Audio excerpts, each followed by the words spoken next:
Hoy vamos a entrevistar al profesor, maestro y gran pensador Agustín Lao Montes. Él es doctor en Sociología Histórica por la Universidad de Binghamton de Nueva York, un intelectual y activista afrodescendiente de origen puertorriqueño, y es profesor de Sociología de la Universidad de Massachusetts, donde también es investigador en el Centro de Estudios Latinoamericanos del Caribe. Uno de sus últimos libros se titula Contrapunteos diaspóricos, cartografías políticas de nuestra América, publicado en el 2020 por la Universidad del Externado. El doctor Montes es un referente de lo que se conoció como el giro decolonial, que ya tiene varias décadas de andar debatiéndose sobre este giro en América Latina y el mundo. Así que quisiéramos aprovechar aquí desde el vicedecanato de la Facultad de Humanidades y del Centro de Investigaciones de la Facultad de Humanidades para conversar un poco, y agradecemos mucho la oportunidad de conversar con el amigo y maestro. Y vamos a iniciar con una pregunta precisamente sobre el giro decolonial. Pues, ¿cómo se formó este giro que ha sido importante en las discusiones latinoamericanas e incluso discusiones más allá de nuestras fronteras y de nuestro continente incluso? Muchas gracias, compañero, amigo Abdiel Rodríguez, por la invitación, por la amabilidad caribeña, transcaribeña, de habernos invitado aquí a la Universidad de Panamá y a este diálogo, que esperamos, como dice en Colombia, que sea un diálogo sabroso. Sí. Hay muchas maneras de que podríamos pensar una genealogía de lo que alrededor del 2005 Nelson Maldonado Torres, un filósofo puertorriqueño, denominó giro decolonial. Yo prefiero llamar descolonial, por cuidado al uso del lenguaje español. De hecho, la idea de colonial, que se usa mucho en el español, es un anglicismo que viene de decolonial, porque la idea de decolonial en inglés, en realidad hay que trazarlo a el feminismo chicano, el mexicano-americano. En 1999, Emma Pérez, una historiadora chicana, habla de decolonial imagination, el imaginario decolonial. Y en ese mismo momento habían figuras como Norma Alarcón y como Chela Sandoval, que hablaban de lo decolonial, en el sentido de deconstruir la colonialidad o el colonialismo, esa tensión entre colonialismo y colonialidad que se discute mucho. Eso en referencia al lenguaje ese propiamente dicho. Y alrededor del 2005, por ahí, se hace una conferencia en la Universidad de California en Berkeley, donde se le dio el título a la conferencia Mapeando el giro decolonial, o el giro descolonial, como decimos en español. Y por ahí, ¿no?, se comienza a usar ese lenguaje para denominar un proceso de transformación política, epistémica, histórica, que podríamos, como siempre, ¿no?, cuando hacemos sociología histórica, cuando hacemos interpretación histórica, social, política, cultural, epistémica, siempre podemos trazar diferentes inicios a lo que estamos hablando, pero a mí me parece importante que que el inicio reconozca que el llamado giro descolonial le viene a dar un contenido elaborado en términos epistémicos y en términos políticos, o político-epistémicos, como decimos, a una serie de transformaciones que se van dando en América Latina, como le dice la feminista afro-brasileña Lélia González. Yo en mi libro hablo de nuestra Afroamérica, para extender el lenguaje de José Martí de Nuestra América, para crear una categoría geohistórica no occidentalista, no imperial, que le pueda dar contenido crítico a la idea misma de América Latina. Pero en ese mundo nuestro y en el mundo en general, ¿no? Porque una de las cosas que hacemos es un análisis transescalar, pero en nuestra región, que es sintomático de lo que está pasando en el mundo, se dan unas transformaciones importantes y no se puede pensar el denominado giro si no es a partir de una análisis de coyuntura histórico mundial de lo que se estaba dando en ese momento, que es, ¿no?, luego de lo que Aníbal Quijano llamó el neoliberalismo como una contrarrevolución a la ola de movimientos antisistémicos de los años 60 y 70, ¿no? Por eso, a mediados de los 70, con el golpe en Chile, con el golpe de Estado de Pinochet en Chile en 1973, en el 1974 en Nueva York, la crisis fiscal de Nueva York. Esos son dos referentes importantes de la emergencia de un nuevo sentido común en la matriz de dominación, que es el neoliberalismo, ¿no?, que ahora le llamamos neoliberalismo, y por ahí nos surgen una serie de mudanzas, de cambios significativos en términos históricos, políticos, que tienen una correspondencia en cuáles son los debates epistémicos, intelectuales que se dan en la época. Ahí surge la llamada crisis del marxismo, la crisis del marxismo como discurso crítico hegemónico en los paradigmas de emancipación o de liberación. Surge el llamado debate posmoderno y el llamado los giros pragmáticos, el giro cultural de la época, ¿no? Y en ese momento que también surgió toda la discusión sobre globalización, como si fuera algo nuevo, ¿no? Nosotros y nosotras y nosotres en el giro descolonial hablamos de una globalización de larga duración, desde el largo siglo XVI hasta ahora. Pero en ese momento surge una nueva ola de movimientos antisistémicos. Siempre hay luchas, pero hay momentos de aglutinación y acumulación de luchas que tienen un efecto, una pertinencia histórica, política y epistémica muy grande en el mundo.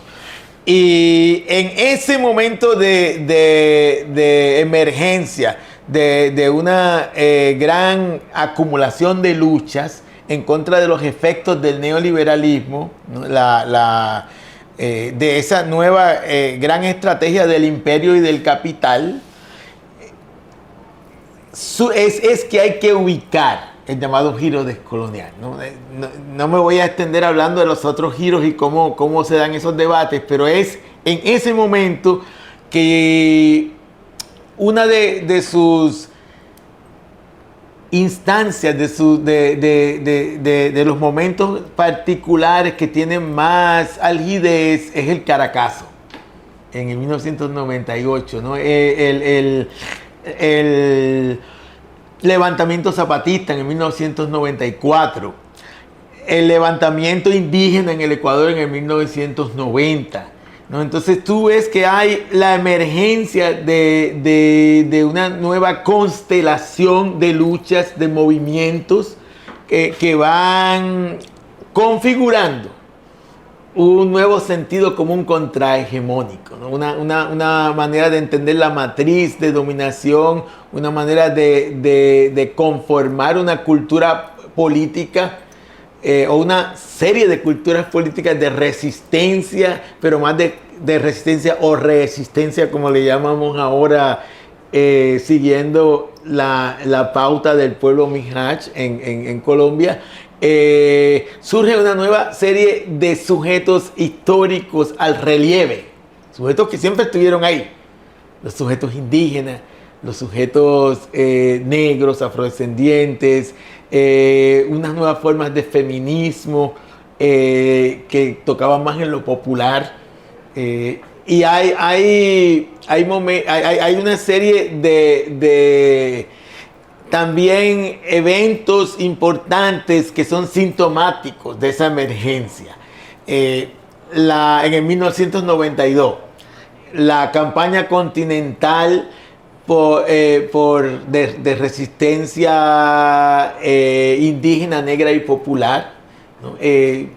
Como una contramemoria, un contradiscurso de la celebración del mal llamado descubrimiento en 1492, de los 500 años, el esfuerzo que hace el movimiento negro, también indígena, pero sobre todo negro, de articulación en esta región nuestra, en nuestra África Latina, entre 2000 y 2001, en relación a la 98, 2000, 2001, en relación a la tercera conferencia mundial contra el racismo y formas conexas de discriminación en Durban, Sudáfrica, que le da un nuevo relieve de protagonismo a nivel mundial de las articulaciones de movimiento negro, afrodescendiente en América Latina. De hecho, el término mismo afrodescendiente como una identidad histórica surge en ese contexto. Entonces ahí es que hay que situar el giro descolonial. No se puede ver simplemente como un fenómeno de las ideas. Sí, sí. ¿No? Es un fenómeno de correspondencia, sí, de esas grandes mudanzas históricas con cómo surgen entonces unas nuevas formas de pensar que constituyen una renovación del discurso crítico que tiene sus efectos hasta hoy día. Sí. Sí, porque muchas veces nos concentramos solamente en las reuniones que se dieron, pero perdemos de vista todos los movimientos sociales que tuvieron lugar precisamente en ese contexto de los 90 precisamente. Lo otro que quería preguntarle es, son varios los pensadores y pensadoras que de alguna u otra forma se vincularon con lo que se conoció como el giro decolonial. Algunos le llamaron grupo. Hoy no podríamos hablar de que existe un grupo como tal. Y bueno, hay muchos pensadores y pensadoras vinculados como usted mismo, como Grofogel, como Mignolo, pero ¿cuál sería el núcleo duro de pensadores que diríamos que sentaron las bases epistemológicas, políticas, incluso también de lo que va a ser el giro decolonial?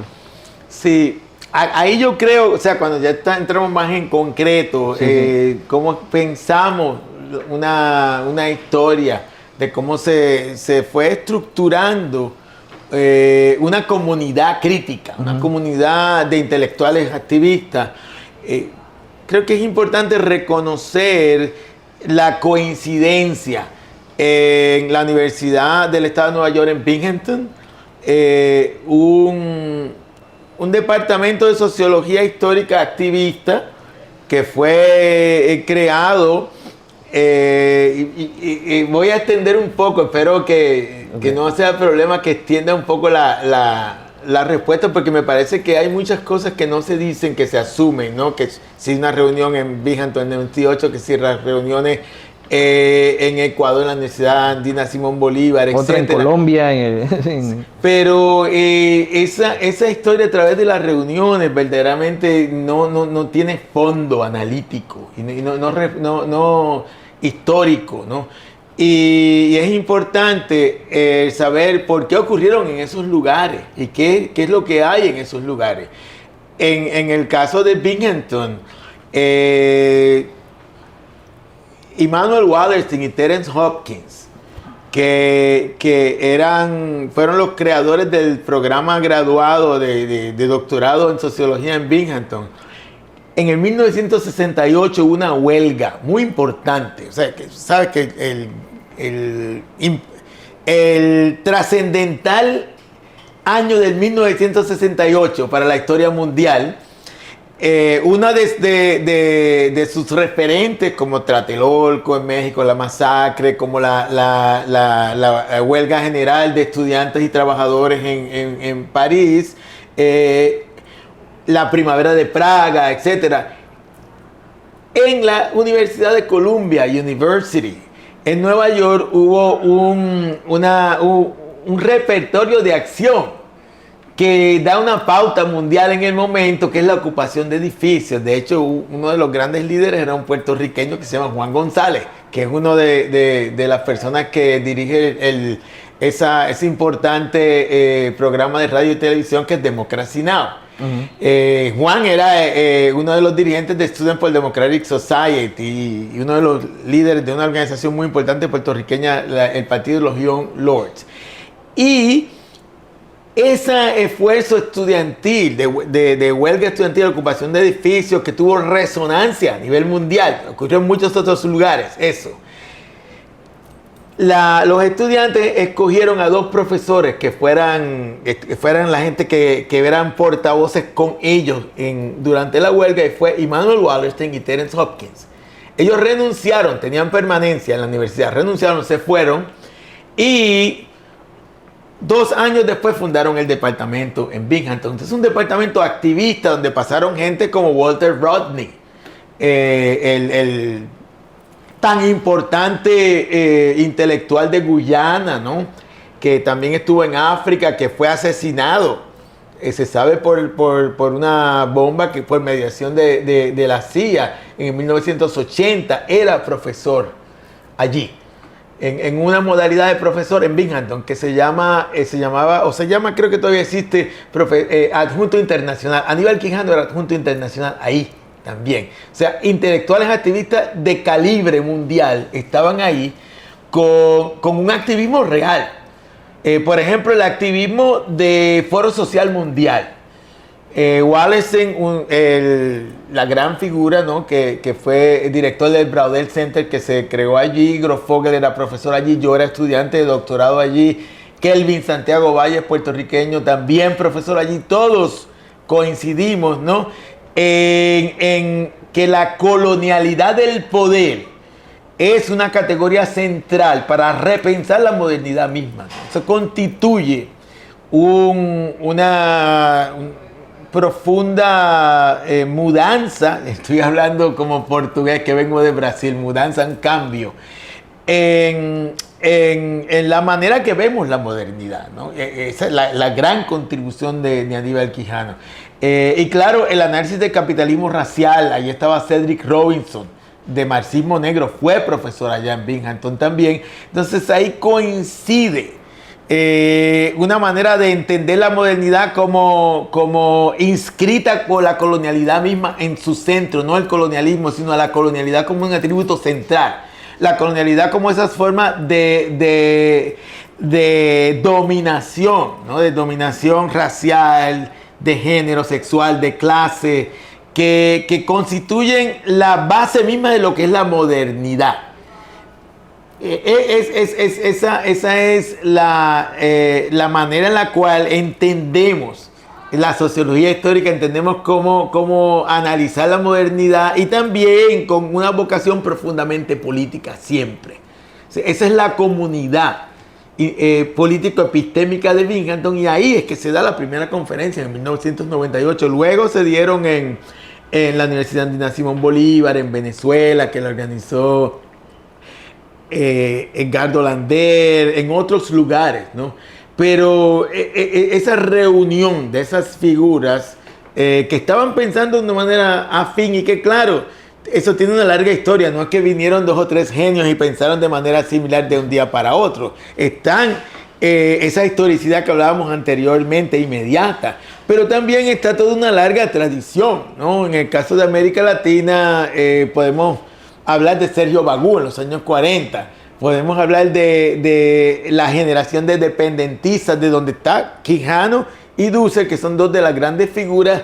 Son figuras de independentismo, que es una generación intelectual. No hay tal cosa como la teoría de la dependencia, y es lo mismo con el giro descolonial ahora. No hay una manera de describir, siempre es una comunidad diversa, hay debates internos, hay grandes diferencias, tanto epistémicas, intelectuales como políticas, siempre hay que hacer un mapeamiento más complejo, ¿no? Y en ese mapeamiento complejo, pues tenemos lecturas de cuáles son las figuras con las cuales nos identificamos más y pensamos que tienen más profundidad y más influencia. En mi caso, yo creo que son 3 en este momento. Y claro, siempre hay mucha más gente. El tener que escoger siempre dejamos por mucha fuera gente mucha importante gente, sí. fuera. Pero cuando a mí me preguntan eso, yo digo, bueno, para mí son 3. Aníbal Quijano, por el concepto de colonialidad del poder, y es algo en lo cual me gustaría tener la oportunidad de debatir a Grofogel, porque ese concepto es de Aníbal Quijano. Y es un concepto que revoluciona la manera en que se piensa la modernidad. Hay un artículo sobre todo que se llama Colonialidad del Poder y Clasificación Social, donde usted puede ver, publicado en el World System Research Journal, donde usted puede ver la originalidad y la profundidad. Yo soy profesor de teoría social a los estudiantes que vienen al doctorado, y yo ese artículo lo mando a leer ahí, porque es una joya de la teoría social en general, y tenemos que descolonizar cómo entendemos la teoría social. Por eso ahora leemos al gran intelectual afroestadounidense W.B. Du Bois. Cuando hablamos de la teoría social, hay un libro de Gurviner Bambra, que se llama Teoría Social y Colonialismo, donde ella dice que las 4 grandes figuras, si vamos a crear un canon de la teoría social, son Marx, Weber, Durkheim y Du Bois. No podemos pensar la teoría social sin Du Bois. Y yo digo que tampoco sin Aníbal Quijano. Y eso es parte de del gran cambio, del giro descolonial propiamente dicho. Enrique Dussel, con la filosofía de la liberación, con toda la riqueza que tiene la teoría, la filosofía de la liberación, uno de los más grandes filósofos vivos hasta hace poco que tiene el mundo, ¿no? Y la otra gran figura para mí es María Lugones, porque María Lugones trae la cuestión del feminismo descolonial y centraliza la cuestión de género y sexualidad de manera que ni Quijano ni Dussel lo pudieron hacer, ni más nadie anteriormente.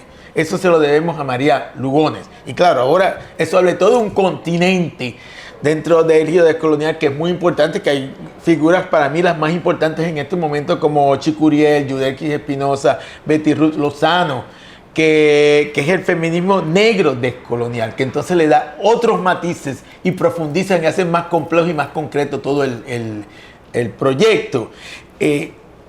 Hay muchas otras figuras importantísimas como Edgardo Lander, que la colonialidad del saber, ¿no?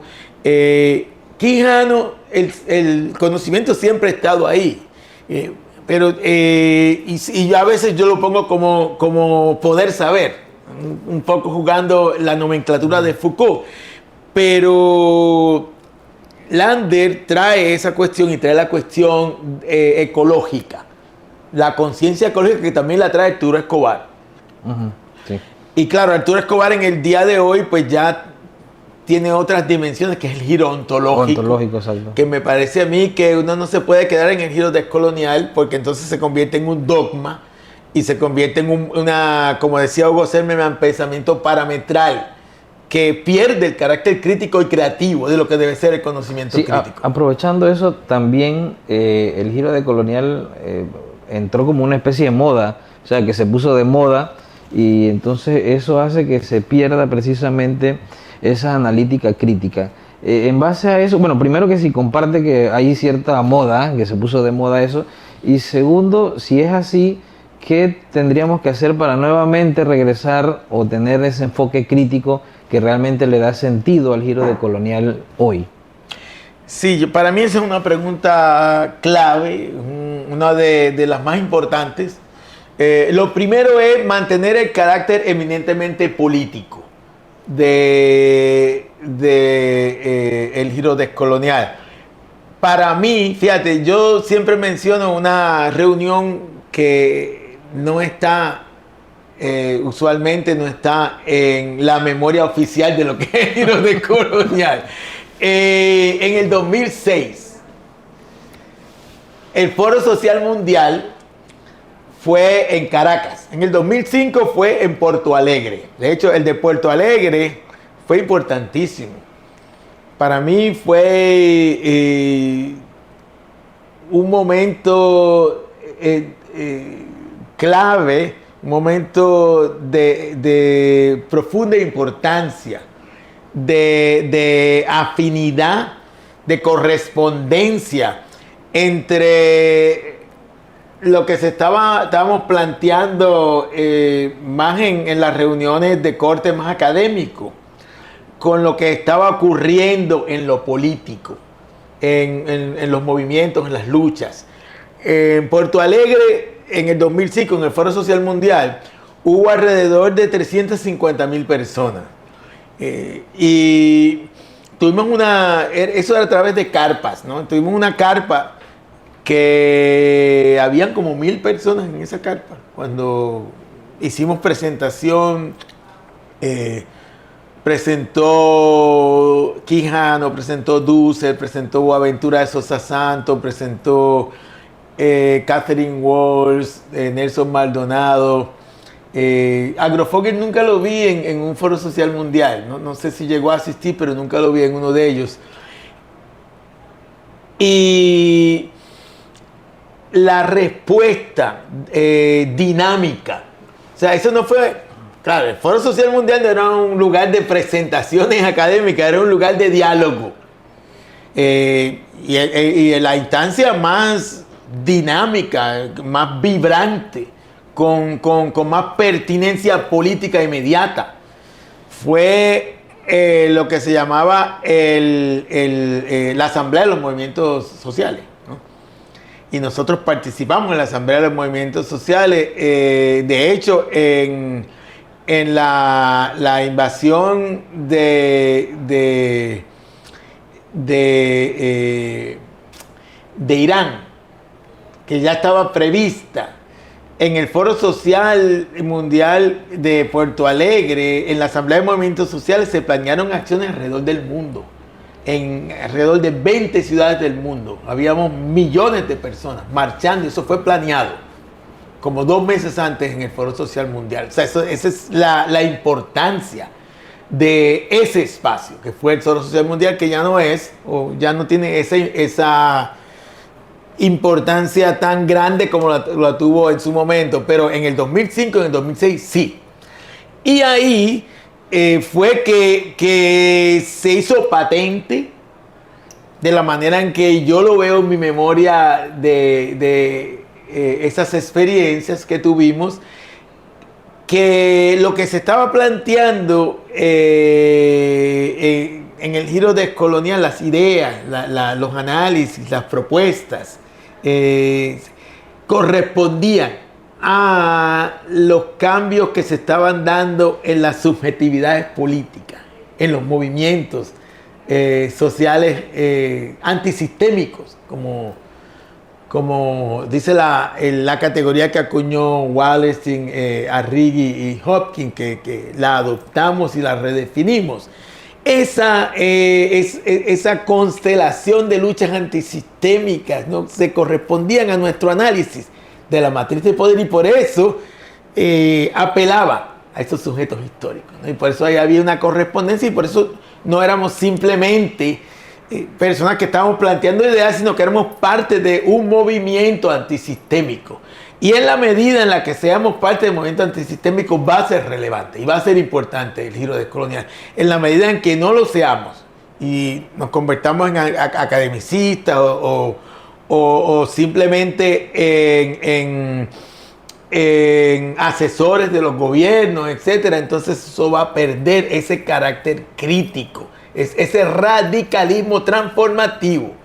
Y claro, esa premisa, entonces quiere decir que tenemos que estar cuidándonos en todo momento, porque ese entrejuego, como muy bien nos enseñó Gramsci hace mucho tiempo, a principios del siglo XX, entre lo que es hegemónico y lo que es contrahegemónico, como los lenguajes, como las categorías, como los movimientos, como los sujetos, como los intelectuales.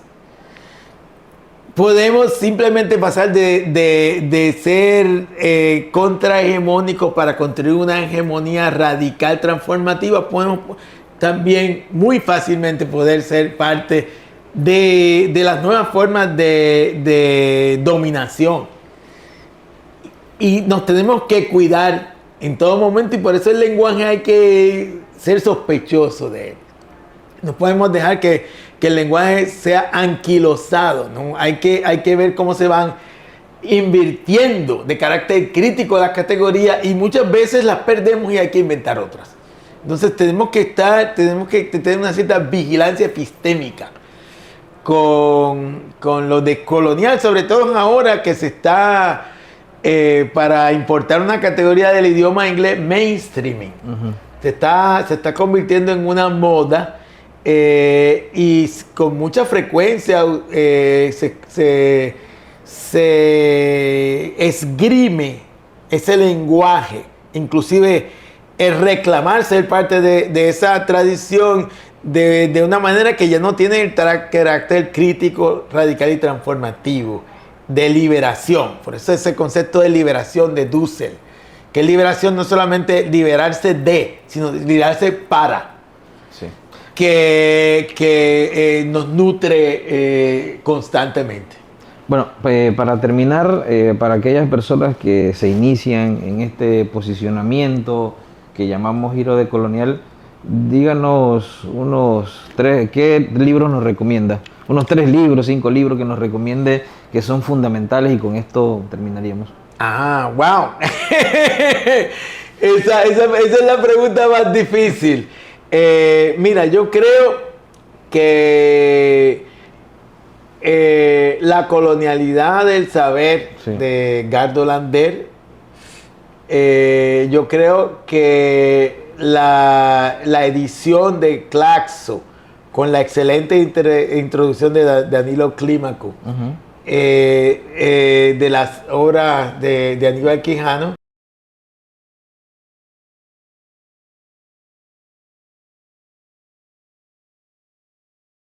Política de la Liberación, de Enrique Dussel.